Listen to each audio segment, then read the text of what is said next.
Vous êtes invités à découvrir le cimetière américain. Ici, chrétiens et juifs sont réunis dans la même terre où reposent 861 personnes tombées pour notre liberté retrouvée. Une grande carte en relief permet de situer les points forts où débarquèrent les troupes alliées. Pas moins de 9000 hommes furent parachutés dans la région du Muy. Parfois, des vétérans, anciens baroudeurs, font le déplacement et se recueillent sur les tombes des disparus.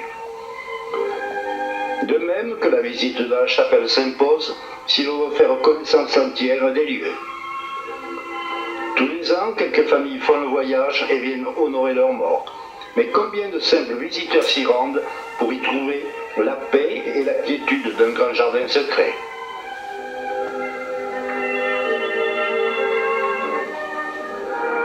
Chaque année au mois de mai, la cérémonie du Memorial Day a lieu au cimetière américain et revêt toute sa signification. Elle est présidée par les autorités les plus importantes. Monsieur le consul des États-Unis, monsieur l'aumônier de la marine américaine, monsieur le maire de Draguignan, monsieur le sous-préfet, le père Raymond Boyer et d'autres invités de marque. Après la présentation des étendards, les hymnes nationaux sont exécutés par la musique de l'école d'artillerie.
Amiral, monsieur le sous-préfet, mon général, mon père, mesdames et messieurs, la commémoration du Memorial Day revêt cette année un caractère très particulier pour nous Français, puisqu'elle s'inscrit dans le souvenir du 60e anniversaire de la libération de la France, marqué par les débarquements du 6 juin 1944 en Normandie et du 15 août 1944 en Provence. Ces combats menés côte à côte, vers le ciel, pour nous rappeler qu'il y a 60 ans, de jeunes hommes ont sacrifié leur vie pour leur pays, pour notre pays, pour la liberté, pour la paix des générations à venir, et qu'ainsi, ils ont mérité, comme l'a écrit Victor Hugo,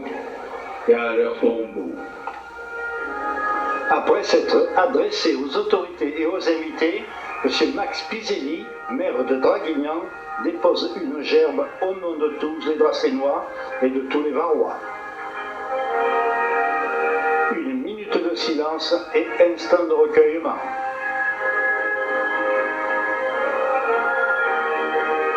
C'est au tour des maires de la Motte et du Muy de déposer aussi une gerbe et ils s'inclinent respectueusement.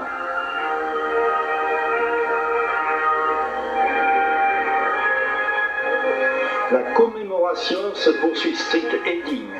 C'est le père Raymond Boyer qui aura l'insigne honneur de bénir les 861 tombes des soldats qui reposent en terre dracénoise.